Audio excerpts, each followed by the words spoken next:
Hello students, तो welcome to next lecture of friction. पिछले lecture में हम लोगों ने फ्रिक्शन का बेसिक कंसेप्ट देखा, हम लोगों ने स्टैटिक फ्रिक्शन के बारे में देखा, हम लोगों ने काइनेटिक फ्रिक्शन के बारे में देखा।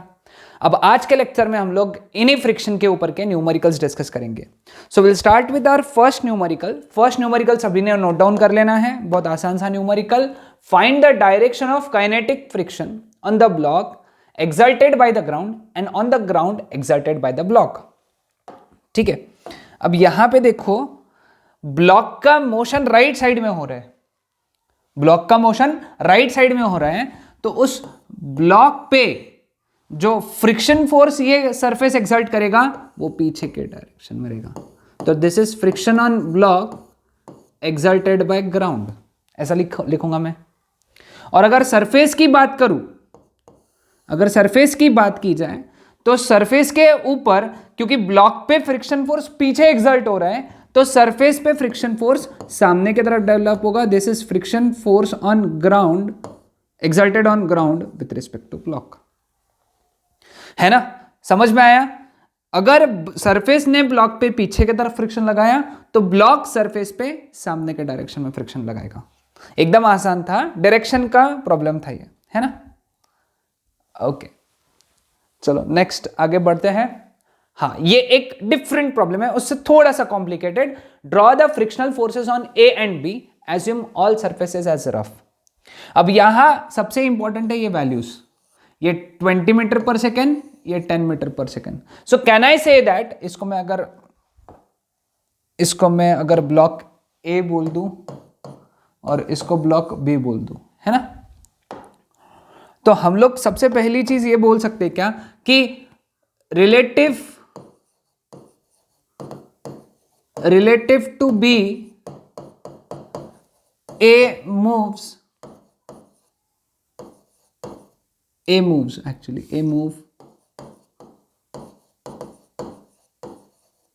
Towards left. ये लाइन समझना बहुत जरूरी है ना।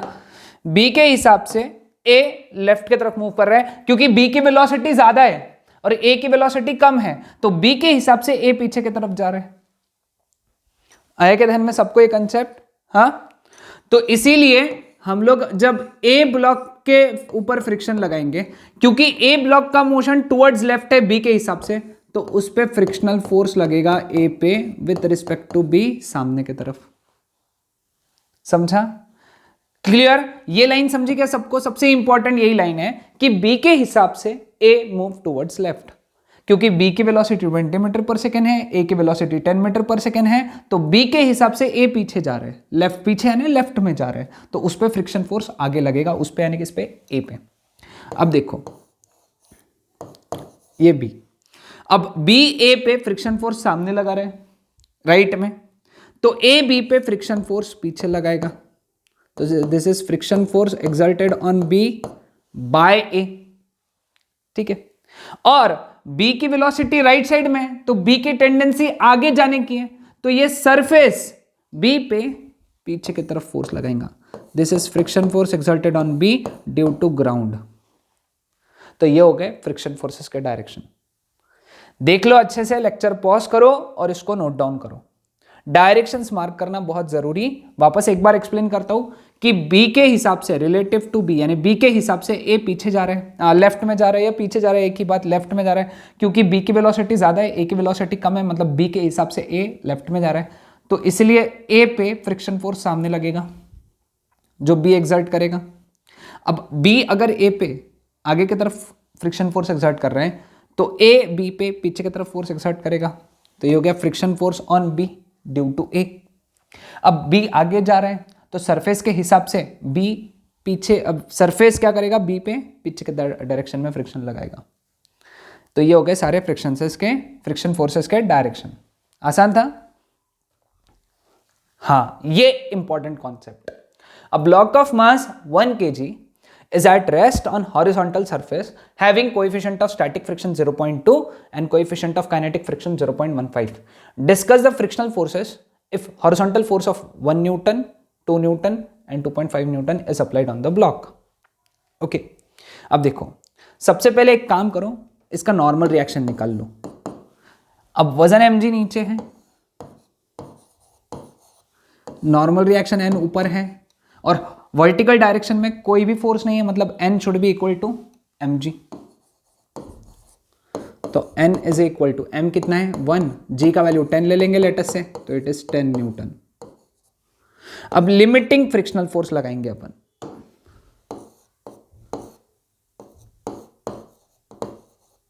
लिमिटिंग फ्रिक्शनल फोर्स या फिर maximum value of static frictional force, that is mu S into N which is 0.2 into 10 which is 2 newton. तो ये लिमिटिंग फ्रिक्शनल फोर्स है। ओके यानी कम से कम इतना फोर्स तो देना पड़ेगा सो दैट वो ब्लॉक मूव करे। अब पहले केस में तुमने कितना फोर्स लगाया 1 न्यूटन, 1 न्यूटन लगाया तुमने, है ना। ये जो फोर्स है applied force, this is less than limiting frictional force, है ना, कम है, तो ब्लॉक मूव नहीं करेगा, the block will not move. तो फिर इसमें फ्रिक्शनल फोर्स जो डेवलप होगा that would be equal to applied force. याद रखना, जब फोर्स की value applied force is less than limiting frictional force, then frictional force is equal to applied force, that is equal to 1 Newton. यही develop होगा। कल याद है मैं बता रहा था 1 न्यूटन अप्लाई किया तो 1 न्यूटन का फ्रिक्शन फोर्स डेवलप हुआ, 2 न्यूटन लगाए थे तो 2 न्यूटन का फ्रिक्शनल फोर्स डेवलप हुआ था, है ना। आसान था ये चीज। सेकंड, फिर तुमने 2 न्यूटन लगाया, okay, then in this case also it is less than और इक्वल टू, ये कंडीशन हो गई लिमिटिंग फ्रिक्शनल फोर्स की। तो जो अप्लाइड फोर्स है वही हमारा फ्रिक्शनल फोर्स है, दैट इज 2 न्यूटन। ठीक है, नाउ नेक्स्ट इसमें F is equal to 2.5 newton. अब देखो यहां पे ये वाले केस में applied force is greater than limiting frictional force. Limiting frictional force से अप्लाइड फोर्स ज्यादा है, तो इस केस में force of friction would be equal to F K, क्योंकि अब ब्लॉक मोशन में आएगा। यहां से ब्लॉक इज मूविंग,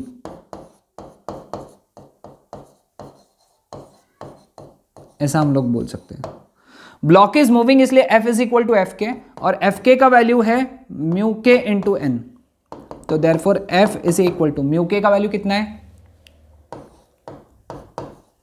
0.15 और एन यानी 10, तो इट इज 1.5 न्यूटन। देखो यहां पे ये वैल्यू देख लो, ये वैल्यू देख लो और ये वैल्यू देख लो। कंसेप्ट ध्यान में आया? हाँ, तो एक बात हम लोगों ने यहां पे ये बात ध्यान में रख ली, यहां पे जो हम लोगों ने सीखा कि अगर applied force it is less than और equal to limiting frictional force, तो in that case force of friction is equal to applied force. पहली बात ध्यान में रखें, है ना। अगर applied force limiting frictional force से कम या उसके इक्वल है तो frictional force is equal to applied force. और दूसरी बात दूसरे कलर से लिखेंगे, है ना, कलर की भरमार है हमारे पास में। दूसरा क्या है, when applied force it is greater than limiting frictional force, तो in that case frictional force is equal to F K. Limiting frictional force frictional force is equal to F K, मतलब काइनेटिक फ्रिक्शनल फोर्स। ये दो बातें इस problem के बाद में लिख के रख लो, क्योंकि ये इस प्रॉब्लम का कॉन्सेप्ट है। समझा सबको? हाँ, ओके, चलो आगे बढ़ते हम लोग। नेक्स्ट क्वेश्चन पढ़ो और हो सके तो लिख भी लो साथ ही साथ। In the following figure force F is gradually increased from 0. Draw the graph between applied force and the tension in the string. The coefficient of static friction between the block and the ground is mu s. यहाँ पे coefficient of static friction है mu s. Okay, ठीक है। अब अपने को एक तो पता है, when F it is less than or equal to limiting frictional force, block does not move. Less than और इक्वल टू म्यू एस के एफ एस लिमिटिंग कितना रहेगा म्यू एस इंटू एन, मतलब लेस देन और equal to mu S into M G, है ना। ये सब वैल्यूज रखते जा रहे हैं ना, एफ एस लिमिटिंग की वैल्यू ये, इसकी वैल्यू ये। ब्लॉक डज नॉट मूव, अगर ब्लॉक मूव नहीं हो रहा है मतलब टेंशन जीरो है। टेंशन कितना है? जीरो, क्योंकि ब्लॉक मूव ही नहीं हो रहा है ना, तो स्ट्रिंग में कोई टेंशन ही नहीं रहेगा। लेकिन बात कब आएगी? जब f is greater than F S limiting, तो in that case block moves and tension is developed in the string. String में टेंशन डेवलप होगा, और स्ट्रिंग में जब टेंशन डेवलप होगा तो वो टेंशन कितना डेवलप होगा, उसके लिए अपन एक एफबीडी बनाएंगे। तुम फोर्स इधर लगा रहे, टेंशन इधर डेवलप होगा, क्योंकि तुम फोर्स इधर लगा रहे तो ब्लॉक की टेंडेंसी मूव होने की इधर है, तो फ्रिक्शन फोर्स इधर डेवलप होगा, और वो फ्रिक्शन फोर्स किसके इक्वल रहेगा? एफ के इक्वल, है ना?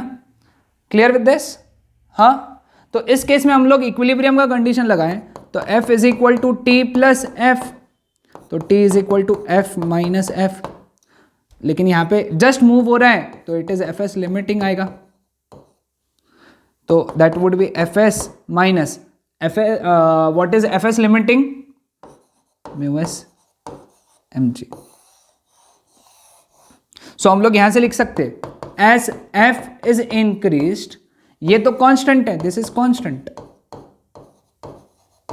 अगर f बढ़ाओगे तो t भी बढ़ेगा, है कि नहीं? f बढ़ाओगे तो t बढ़ेगा, क्योंकि ये तो कांस्टेंट है ना, म्यू एस की वैल्यू फिक्स है, m की वैल्यू फिक्स है, g की वैल्यू फिक्स है। तो अगर हम लोगों ने ग्राफ बनाया है यहां पे f और t का, है ना, तो एक पर्टिकुलर फोर्स यानी म्यू एस एम जी तक टेंशन जीरो रहेगा, है ना, less than mu S M G तक टेंशन क्या रहेगा? जीरो, और फिर यहां से ये बढ़ना चालू हो जाएगा, तो ये रहेगा ग्राफ ऐसा। इसको दूसरे कलर में बनाना है, चलो दूसरे कलर में बना लेते हैं इसको हम लोग, ये ऐसा यहां से लेके यहां तक, और ये ऐसा, ऐसा ग्राफ रहेगा। आयतन में सबको सिंपल कंसेप्ट है। तो ये था हमारा क्वेश्चन नंबर 4 आज का। ये देखते हैं हम लोग क्वेश्चन, देखो यहां पे, find out the minimum force that must be applied vertically downwards so that the block does not move, है ना। यहां पे क्या बोला है तुमको, इस पे ऊपर से कितना फोर्स लगाना पड़ रहा है, कम से कम, लेट अस से F, सो दैट ये ब्लॉक मूव ना करे, ठीक है। तो चलो हम लोग स्टार्ट करते हैं। सबसे पहले हम लोग FBD बना लेते हैं।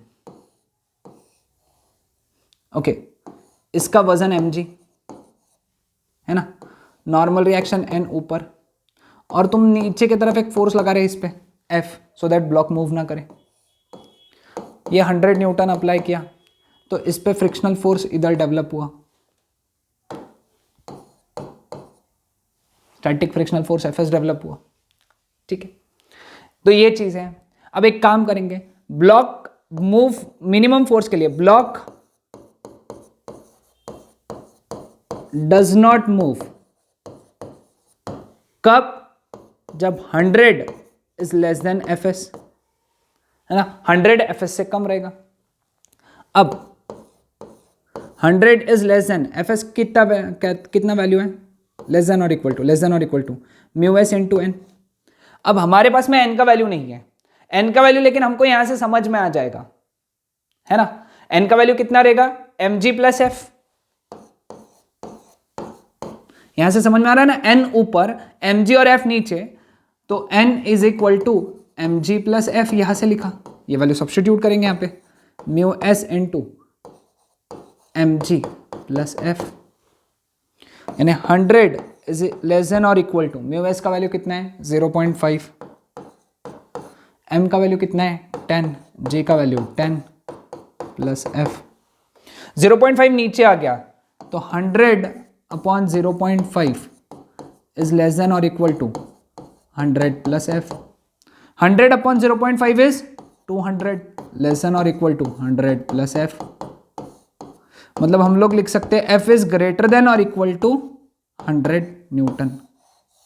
तो मिनिमम F मिनिमम कितना होना चाहिए? कम से कम होना चाहिए 100 newton. This is our answer. Minimum value बोला है ना, फाइंड द मिनिमम फोर्स, कम से कम 100, उससे ज्यादा चलेगा लेकिन कम से कम 100 होना चाहिए। समझ आया सबको ये कंसेप्ट? हाँ, सिंपल था ये। Okay, next, find out the acceleration of the block for different ranges of F. F के अलग अलग रेंज के लिए हमको एक्सेलरेशन निकालना है ब्लॉक में, ठीक है। तो सबसे पहला हम लोग नॉर्मल रिएक्शन निकाल लेंगे, that is equal to mg, है ना, क्योंकि इस पे नॉर्मल रिएक्शन n ऊपर लगेगा और वजन mg नीचे लगेगा, ठीक है। तो limiting frictional force that is equal to mu S into N, that is equal to mu S into mg, है ना। तो जब f इज ग्रेटर देन और equal to mu S mg, यानी अप्लाइड फोर्स, ये क्या है, applied force, it is less than limiting frictional force,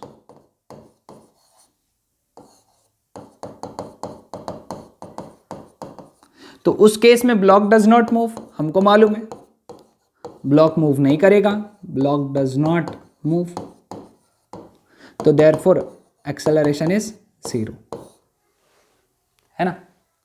अब जब f is greater than mu S M G, जब f mu S M G से ज्यादा है तो ब्लॉक विल मूव,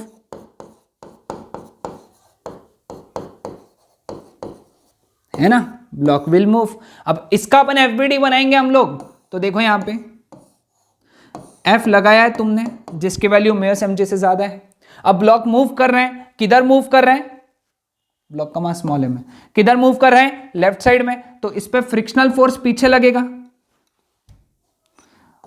है ना, और फ्रिक्शनल फोर्स किसके इक्वल रहेगा, एफ के इक्वल रहेगा, क्योंकि ब्लॉक मोशन में आ गया ना। तो जब ब्लॉक मोशन में होता है तो उस पे कौन सा फ्रिक्शनल फोर्स लगता है, काइनेटिक फ्रिक्शनल फोर्स, और उस पे एक्सेलरेशन रहेगा ए इधर।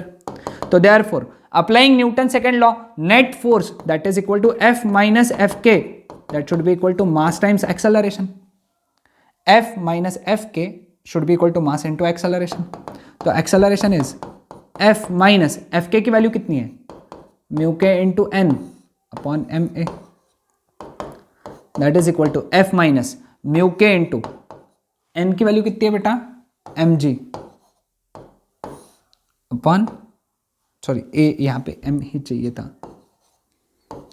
Upon m। ये हो गया हमारा एक्सेलरेशन का value. Okay, clear with this?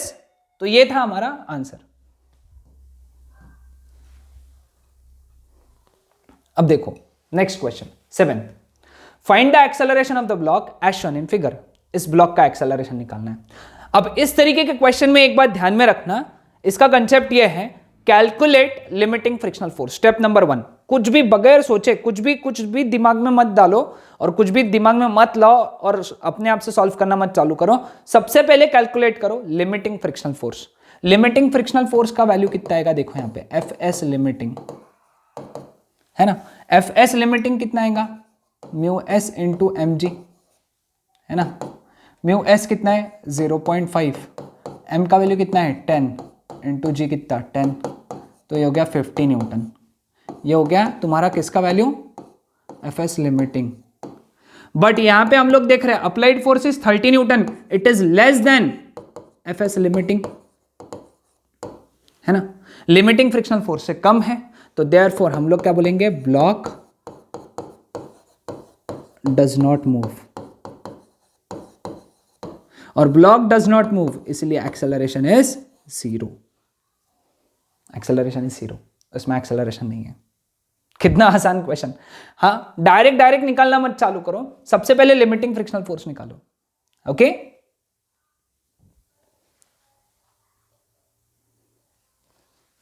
अब यहां पे एक काम करो, इसको 60 न्यूटन कर दो, 60 न्यूटन करो। Find the acceleration of the block as shown in figure. Again as usual same concept है, फोर्स का वैल्यू अलग है। लिमिटिंग फ्रिक्शनल फोर्स की वैल्यू निकालो सबसे पहले, that is mu S into N, that is mu S M जी,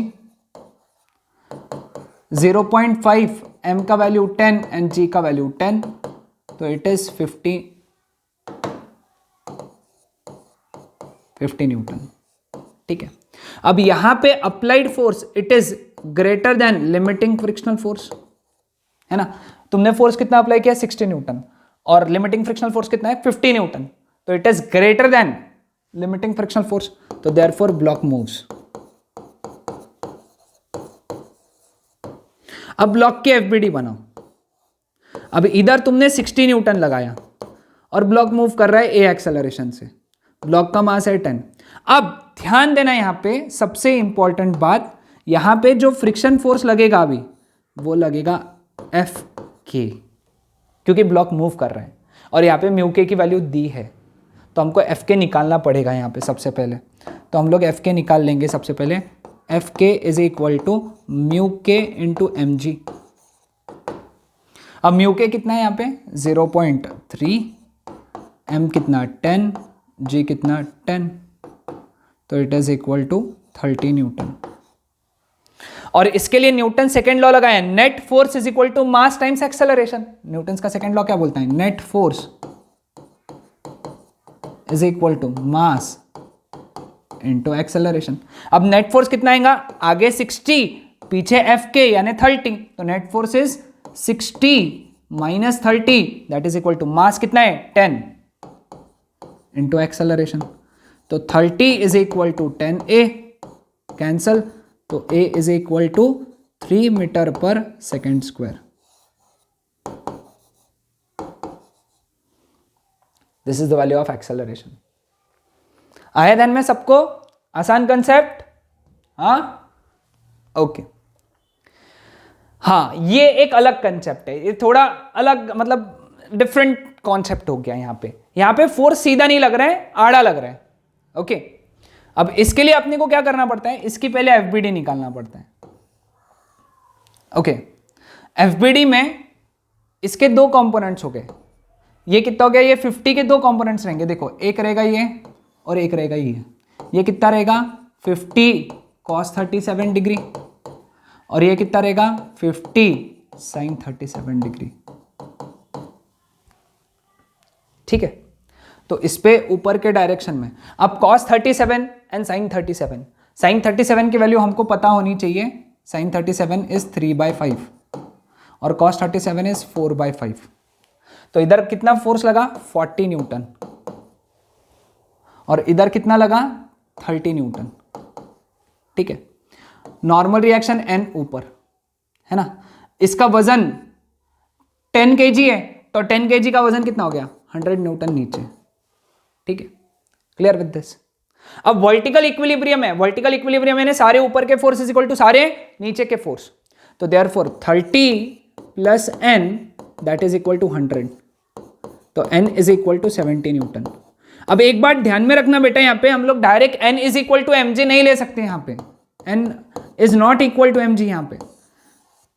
इसका कारण है ये महाशय, क्योंकि ऊपर एक फोर्स लग रहा है उसके ऊपर, तो इट इज 50 sin 37 मतलब 30 न्यूटन का फोर्स ऊपर लग रहा है, तो n mg नहीं लेना है यहाँ पे, पहले n कैलकुलेट करना है। ओके, सो नाउ आगे बढ़ते हैं हम लोग। यहाँ पे n का वैल्यू निकल गया, अब fs लिमिटिंग निकालेंगे। fs लिमिटिंग कितना हुआ mu s into N, mu s कितना है बेटा यहाँ पे 0.5 इंटू n कितना है 70 n, तो इट इज 35 न्यूटन। किसका वैल्यू fs लिमिटिंग का वैल्यू। अब देखो यहाँ पे उसको खींचने वाला फोर्स कितना है 40 न्यूटन, तो ये हो गया हमारा अप्लाइड फोर्स, है ना। सो अप्लाइड फोर्स यहां पे हम लोग लिख सकते हैं, अप्लाइड फोर्स कितना है, अप्लाइड फोर्स कितना है 40 Newton, it is less than fs limiting, तो देयरफॉर ब्लॉक विल मूव। हम लोग लिखेंगे ब्लॉक विल मूव। अब ब्लॉक मूव कर रहे हैं यहां पे, तो इसके एफबीडी बनाएंगे हम लोग। कैसे एफबीडी बनाएंगे, सामने कितना लग रहा है इस पे 40 न्यूटन, इसका मास कितना है 10 kg, इधर एक्सेलरेशन आएगा, लेकिन इधर कितना लेंगे हम लोग Fk, क्योंकि ब्लॉक मूव कर रहे हैं। और Fk का वैल्यू क्या आएगा यहाँ पे Fk that is mu K into N, mu K का वैल्यू कितना है यहाँ पे 0.3 इंटू एन का वैल्यू कितना है बेटा यहाँ पे 70, तो देयरफॉर एफ के का वैल्यू कितना हो गया 0.3 इंटू 70 दैट इज 21 न्यूटन। अब न्यूटन्स का सेकेंड लॉ क्या है, net force is equal to mass times acceleration. Net force कितना आएगा, सामने 40 पीछे एफ के, 40 माइनस एफ के यानी 40 minus 21 that should be equal to M A यानी 10 into A. 40 minus 21 is 19 that is equal to 10a। तो therefore a is equal to 1.9 metre पर सेकेंड स्क्वायर।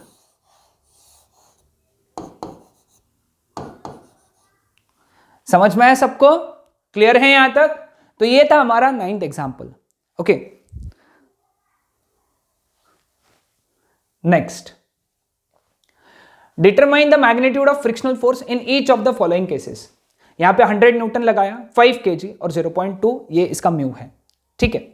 अब एक काम करेंगे हम लोग, हर एक केस में हम लोग इसका एफबीडी निकालेंगे। ओके, इसका एफबीडी यानी क्या, सबसे पहले हम लोगों को नॉर्मल रिएक्शन लगाना पड़ेगा इस पे। ये देखो, ये एफ तुम लगा रहे हो 100 न्यूटन है ना, ये इस पे लगेगा नॉर्मल रिएक्शन, ठीक है। अब ये ब्लॉक पे इसका वजन mg नीचे है 50 न्यूटन का, ठीक है, क्लियर। इसका वजन कितना है 50 न्यूटन, वो कहां लग रहा है, नीचे, ठीक है। अब यहां पे सबसे पहले हम लोग क्या करेंगे, लिमिटिंग फ्रिक्शनल फोर्स निकालेंगे, FS limiting that is equal to mu S into N, है ना, mu S into N. Limiting frictional force का value mu S into N. अब यहां देखो, इधर में कोई चीज नहीं दिया है, मतलब हम लोग यहां से लिख सकते हैं सारे लेफ्ट के फोर्स इज इक्वल टू सारे राइट के फोर्स, यानी N is equal to 100 newton लिख सकते हैं हम लोग यहां पे, है ना। तो यहां पे लिमिटिंग फ्रिक्शनल फोर्स कितना हो गया 0.2 इंटू एन यानी 100, तो इट इज 20 न्यूटन। अब इसको नीचे खींचने वाला कौन है, नीचे खींचने वाला इसका वजन है, तो ये हो गया हमारा अप्लाइड फोर्स, है ना। इस ब्लॉक को नीचे खींचने वाला कौन है, अप्लाइड फोर्स, यानी 50 न्यूटन हमारा। तो यहां पे applied force it is greater than limiting frictional force, है ना, लिमिटिंग फ्रिक्शनल फोर्स से ज्यादा है। क्लियर विद दिस, समझ में आया? तो यहां पे फ्रिक्शनल फोर्स, क्योंकि यहां पे एफ के नहीं दिया है, therefore frictional force F that would be equal to F S limiting that is equal to 20 newton. क्योंकि यहां पे एफ के नहीं दिया है, याद रखो जब एफ के नहीं दिया होता है, एफ के या फिर म्यू के नहीं दिया होता है, मात्रा इधर उधर हो सकती है ना,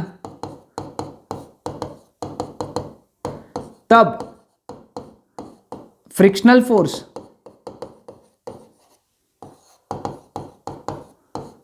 एफ एस लिमिटिंग लो, ये याद रख लो। जब एफ के नहीं दिया होता है तब फ्रिक्शनल फोर्स को तुमको लिमिटिंग फ्रिक्शनल फोर्स लेना पड़ता है। Clear with this?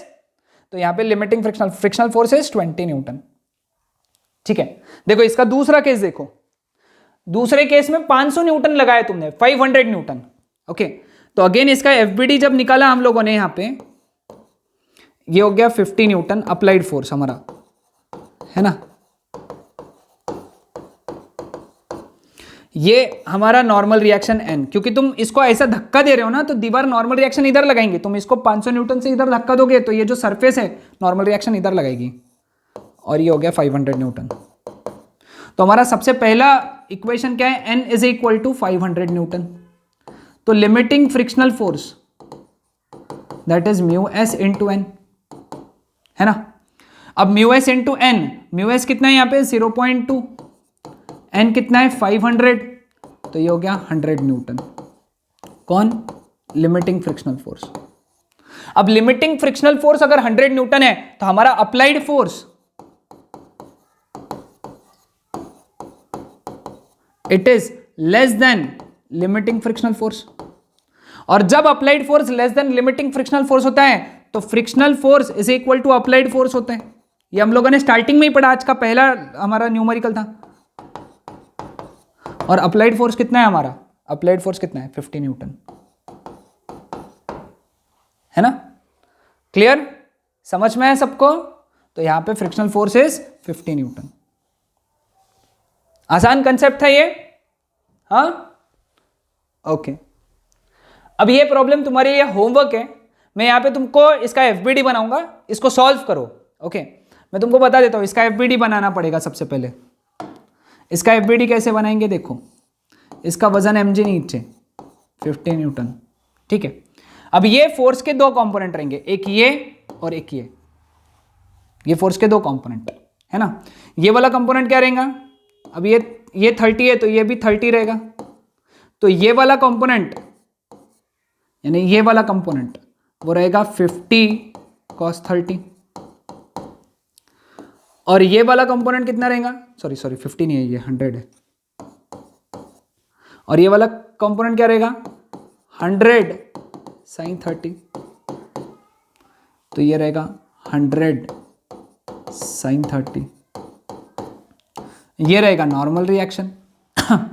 ठीक है, अब एक काम करो, यहां पे अप्लाइड फोर्स क्या लेंगे, अब 100 sin 30 50, 100 sin 30 यानी 50 न्यूटन हो गया, मतलब अप्लाइड फोर्स तो 0 हो गया। अप्लाइड फोर्स देख लो क्या आ गया, ऊपर 50 नीचे 50, तो अप्लाइड फोर्स हो गया 0, है ना? अप्लाइड फोर्स 0 हो गया। अब अप्लाइड फोर्स अगर 0 है यानी applied force is surely less than limiting frictional force. यहां पे लिमिटिंग फ्रिक्शनल फोर्स कैलकुलेट करने की जरूरत ही नहीं है, तो therefore force of friction, limiting frictional force calculate नहीं भी किया तो चलता, फोर्स ऑफ फ्रिक्शन कितना आ जाएगा यहाँ पे 0, अप्लाइड फोर्स, है ना?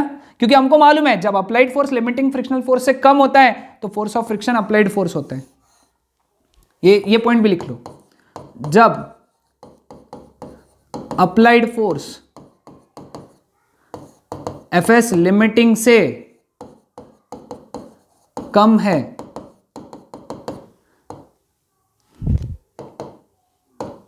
तब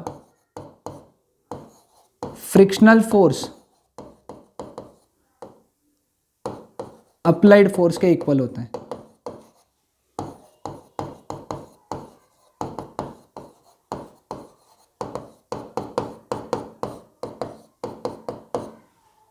समझ में आया? ये पॉइंट भी लिख के रख लो, तुमको प्रॉब्लम सॉल्व करने में काम में आएगा। तो ये थे हमारे आज के 10 प्रॉब्लम्स। नेक्स्ट लेक्चर में हम लोग नया कंसेप्ट शुरू करेंगे। ये 10 प्रॉब्लम्स को अच्छे से पढ़ो, सॉल्व करके देखो, लेक्चर पॉज करो, समझो, नहीं समझ में आए तो मुझे बताओ, I will just clear your doubts. So ये था आज के लिए, दैट्स इट फॉर टुडे।